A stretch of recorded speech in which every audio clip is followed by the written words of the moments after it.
Hi. Um, I feel really bad that I wasn't able to go live, but you have to request, I guess, 24 hours ahead. I don't know if that's just because I'm new, if I have to do that all the time, but anyway, I wasn't able to do it. So I'm just gonna read the first chapter, put it on here. I feel really bad. I was so excited. I was looking forward to having my children hop on and say hi and, start this out really fun. But I've actually started recording this a couple of times to post, and once my adorable baby stopped my recording in the middle of it, and I accidentally just bumped it when I was almost done with the first chapter. So, third time's the charm, hopefully. So, here we go. The book is The Witch of Blackbird Pond. I read it back when I was 12 or 13. Loved it. It is a love story, which, I like love stories, but it's also a historical novel set back clear in the 1600s, which I really like the history, right? Because I love history. So it's really interesting how they go back, you know, this, keep in mind the 1600s is before America was its own country. They were still under the rule of England. The Declaration of Independence was signed in 1776, so this is 100 years before that, right? So it's quite a different time period. So it's really interesting. Anyway, so I will just get started and then we'll go from here, see how it goes. Written by Elizabeth George Spear. She has written, I think, only one other book, and it's called The Calico Captive, and it's also a cute story. I liked it. But we'll just get started. So here goes. Chapter 1. On a morning in mid-April 1687, the brigantine Dolphin left the open sea, sailed briskly across the Sound to the wide mouth of the Connecticut River, and into Saybrook Harbor. Kit Tyler had been on the forecastle deck since daybreak, standing close to the rail, staring hungrily at the first sight of land for 5 weeks. "There's Connecticut Colony," a voice spoke in her ear. "You've come a long way to see it." She looked up, surprised and flattered. On the whole long voyage the captain's son had spoken scarcely a dozen words to her. She had noticed him often, his thin, wiry figure swinging easily hand over hand up the rigging, his sandy, sun-bleached head bent over a coil of rope. Nathaniel Eaton, first mate, but his mother called him Nat. Now seeing him so close beside her, she was surprised that, for all he looked so slight, the top of her head barely reached his shoulder. "How does it look to you?" he questioned. Kit hesitated. She didn't want to admit how disappointing she found this first glimpse of America. The bleak line of shore surrounding the great harbor was a disheartening contrast to the shimmering green and white that fringed the turquoise bay of Barbados, which was her home. Side note, if you're anything like me when I'm reading, if I come across a word that I don't know, that I'll look it up. And if I come across a place, I'm like, where's Barbados? I'll look it up on the map. So this is what's fun about doing the reading this way is, pull out your maps, go look up Barbados just for fun. I mean, if you want to. I'm not gonna boss everybody around. The earthen wall of the fortifications that faced the river was bare and ugly, and the houses beyond were no more than plain wooden boxes. "Is that Wethersfield?" she inquired instead. "Oh, no, Wethersfield is some way up the river. This is the port of Saybrook, home to us Eatons. There's my father's shipyard just beyond the dock." She could just make out the row of unimpressive shacks and the flash of raw new lumber. Her smile was admiring from pure relief. At least this grim place was not her destination, and surely the colony at Wethersfield would prove more inviting. "We've made good time this year," Nat went on. "It's been a fair passage, hasn't it?" "Oh, yes," she sparkled, "though I'm glad now 'tis over." "Aye," he agreed. "I never know myself which is best, the setting out or the coming back to harbor. Ever been on a ship before?" "Just the little pinnaces on the islands. I've sailed on those all my life." He nodded. "That's where you learn to keep your balance." So he had noticed. To her pride, she had proved to be a natural sailor. Certainly she had not spent the voyage groaning and retching like some of the passengers. "You're not afraid of the wind and the salt, and anyway, at least, you haven't spent much time below." "Not if I could help it," she laughed. Did he think anyone would stay in that stuffy cabin by choice? Would she ever have had the courage to sail at all had she known before she booked passage that the sugar and molasses in the hold had been paid for by a load of Connecticut horses, and that all the winds of the Atlantic could never blow the ship clean of that unbearable stench? "That's what I minded most about the storm," she added. "4 days shut away down there with the deadlights up." Were you scared? Scared to death, especially when the ship stood right on end and the water leaked under the cabin door. But now I wouldn't have missed it for anything. 'Twas the most exciting thing I ever knew. His face lighted with admiration, but all for the ship. She's a stout one, the Dolphin, he said. She's come through many a worse blow than that. His eyes dwelt fondly on the topsails. What is happening? Kit asked, noting the sudden activity along the deck. 4 husky sailors in blue jackets and bright kerchiefs had hurried forward to man the capstan bars. Captain Eaton, in his good blue coat, was shouting orders from the quarterdeck. Are we stopping here? There are passengers to go ashore, Nate explained, and we need food and water for the trip upriver, but we've missed the tide, and the wind is blowing too hard from the west for us to make the landing. We're going to anchor out here and take the longboat into shore. That means I'd better look to the oars. He swung away, moving lightly and confidently. There was a bounce in his step that matched the laughter in his eyes. With dismay, Kit saw the captain's wife among the passengers preparing to disembark. Must she say good-bye so soon to Mistress Eaton? They had shared the bond of being the only 2 women aboard the Dolphin, and the older woman had been sociable and friendly. Now, catching Kit's eye, she came hurrying along the deck. Are you leaving the ship, Mistress Eaton? Kit asked her wistfully. Aye, didn't I tell you I'd be leaving you at Saybrook? But don't look so sad, child. 'Tis not far to Wethersfield, and we'll be meeting again. But I thought the Dolphin was your home. In the winter time it is, when we sail to the West Indies, but I was born in Saybrook, and in the spring I get to hankering for my house and garden. Besides, I'd never let on to my husband, but the summer trips are tedious.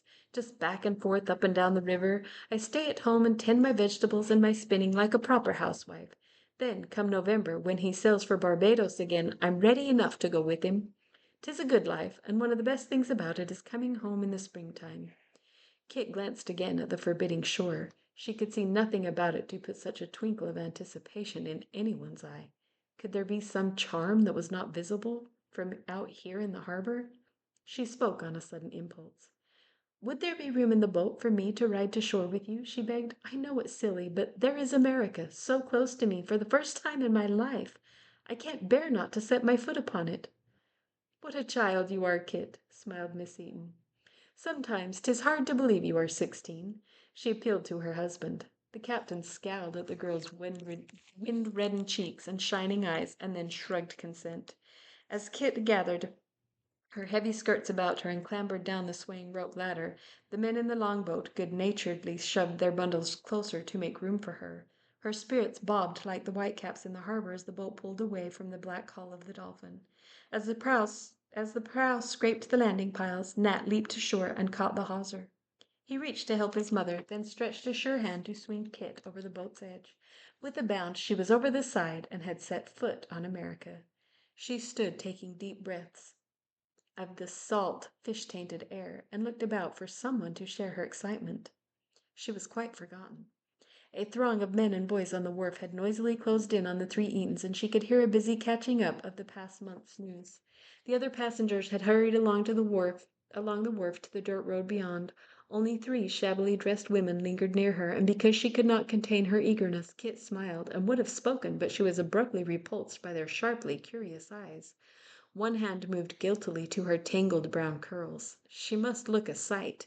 No gloves, no cover for her hair, and her face rough and red from weeks of salt wind.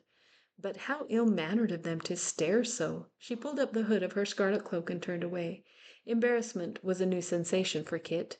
No one on the island had ever presumed to stare like that at Sir Francis Tyler's granddaughter. To make matters worse, America was behaving strangely underfoot. As she stepped forward, the wharf tilted upward and she felt curiously light-headed. Just in time, a hand grasped her elbow. Steady there, a voice warned. You haven't gotten your land legs yet. Nat's blue eyes laughed down at her. It will wear off in a short time, his mother assured her. Catherine, dear, I do hate to let you go on alone. You're sure your aunt will be waiting for you at Wethersfield.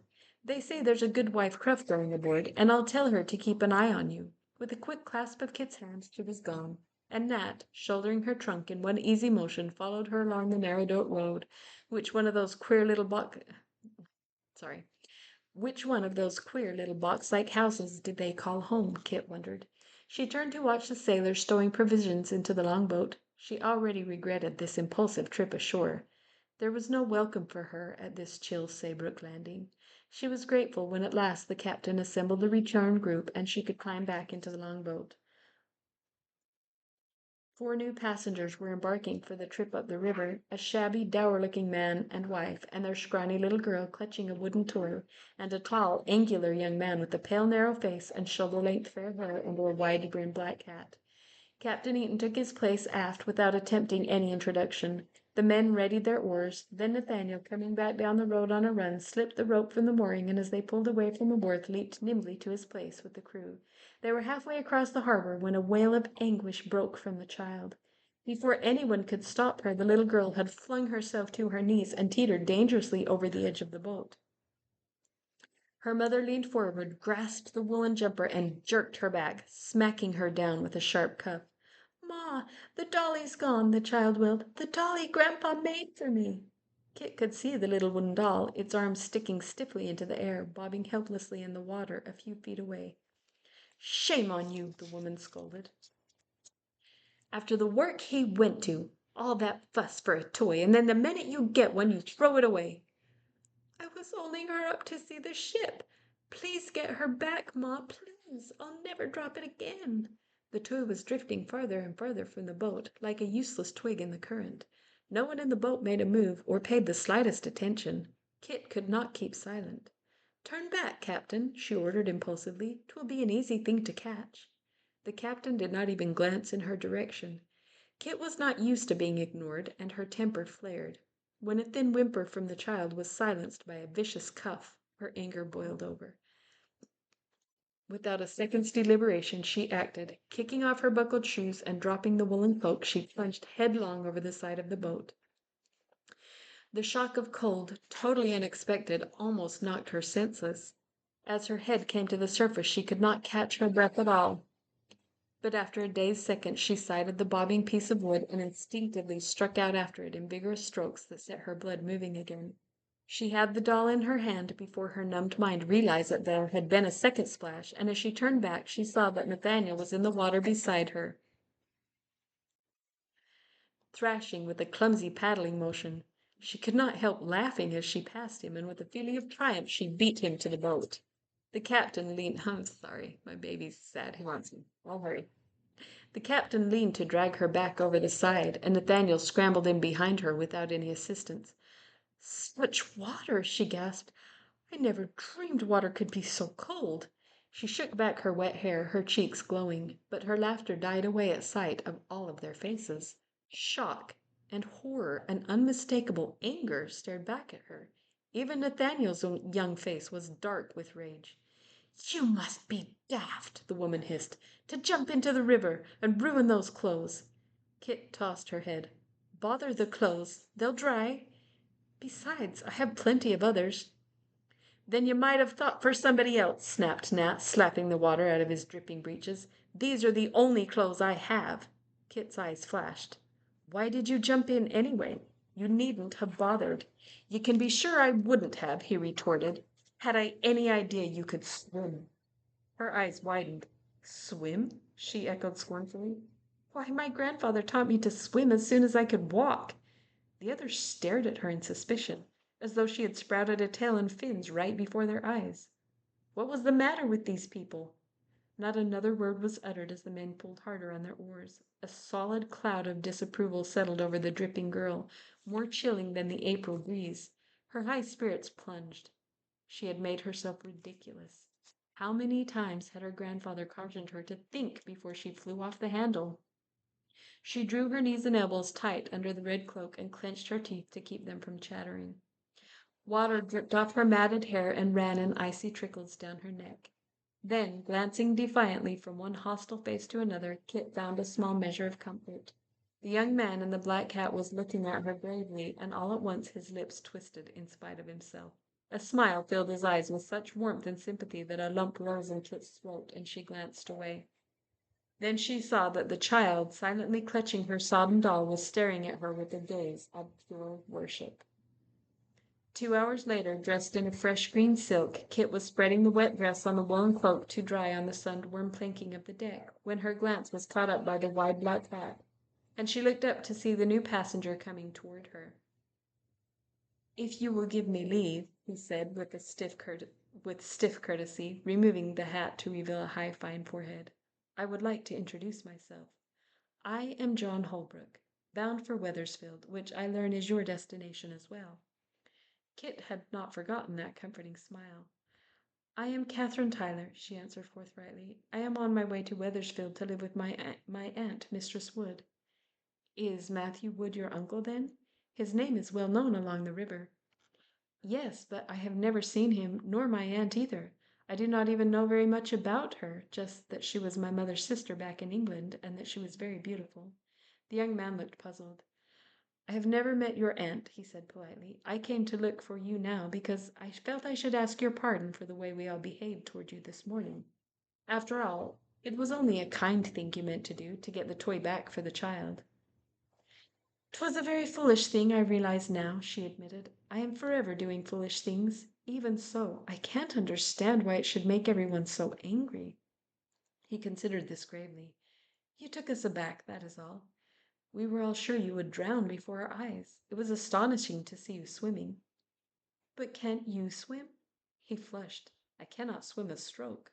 Nor could anyone else on this ship, I warrant, except Nat, who was born on the water. Where in England could they have taught you a thing like that?" "Not England. I was born on Barbados." "Barbados!" He stared. "The heathen island in the West Indies. "'Tis no heathen island. 'Tis as civilized as England, with a famous town and fine streets and shops. My grandfather was one of the first plantation owners, with a grant from the king." "You are not a Puritan, then?" "Puritan? That's a religion, by the way, for those who don't know." "You mean a Roundhead, one of those traitors who murdered King Charles?" A spark of protest flashed across his mild gray eyes. He started to speak, then thought better of it, and asked gently, "You are going to stay here in Connecticut?" Under his serious gaze, Kit was suddenly uneasy. She had had enough questioning. "Do you live in Wethersfield yourself?" She turned the tables. The young man shook his head. "My home is in Saybrook, but I am going to Wethersfield to study under the Reverend Bulkeley. In another year I hope to be ready to take a church of my own." A clergyman! She might have guessed it. His very smile had a touch of solemnness. But even as she thought it, she was surprised by the humor that quirked his fine, straight lips. "I mistrust you will be a surprise to the good people of Wethersfield," he said mildly. "What will they make of you, I wonder?" Kit started. Had he guessed? There was no one who could possibly have told him. She had kept her secret even from the captain's wife. Before she could ask what he meant, she was diverted by the sight of Nat Eaton swinging along the deck in their direction. His thin clothing had dried on him, but the friendly grin of that morning had been replaced by an aloof and mocking smile that showed only too well that his morning's ducking had not been forgotten. "My father sent me to find you, Mistress Tyler." One couldn't have guessed by his tone that he had ever addressed her before. "Since my mother has left the ship, he thinks it best that you eat board with Goodwife Cruff and her family." Kit wrinkled up her nose. "Ugh!" she exclaimed. "That sour face of hers will curdle my food." Nat laughed shortly. "'Tis certain she expects you will curdle hers," he answered. "She has been insisting to my father that you are a witch. She says no respectable woman could keep afloat in the water like that." "How dare she?" Kit flared, indignant, as much at his tone as at the dread word he uttered so carelessly. "Don't you know about the water trial?" Nat's eyes deliberately taunted her. "'Tis a sure test. I've seen it myself. A true witch will always float. The innocent ones just sink like a stone." And they really did do that. Side note, um, they would, if they suspected a woman of being a witch, they'd throw her in the water. And if she sank and drowned, then oops, she wasn't a witch, but now she's dead. And if she didn't drown, then she was a witch, so they'd burn her at the stake. So if you were accused of being a witch, that was kind of it. You were gonna die almost. People were terrified of witches. It was a whole big thing. So pretty scary. He was obviously paying her back for the morning's humiliation, but she was surprised to see that John Holbrook was not at all amused. His solemn young face was even more grave than before. "That is not a thing to be laughed at," he said. "Is the woman serious, Nat?" Nat shrugged. She'd worked up quite a gale, he admitted, but my father has smoothed her down. He knows Barbados. He explained that the sea is always warm and that even respectable people sometimes swim in it. All the same, Mistress Catherine, he added with a quizzical look, now that you're in Connecticut, I'd advise you to forget that you ever learned. No danger, Kit shuddered. I wouldn't go near your freezing river again for the world. She had made them both laugh, but underneath her nonchalance, Kit felt uneasy. In spite of his mocking tone, Nat had unmistakably warned her, just as she knew now that John Holbrook had been about to warn her. There was something strange about this country of America, something that they all seemed to share and understand, and she did not. She was only partially reassured when John said, with another of those surprising flashes of gentle humor, I shall sit with you at supper, if I may, just to make sure that no one's food gets curdled. Okay, it's the end of chapter 1. We'll do chapter 2 tomorrow, hopefully live. And for my sweeties, oh, sorry, I keep bumping. For my sweeties, I love you. For everybody else, love you too.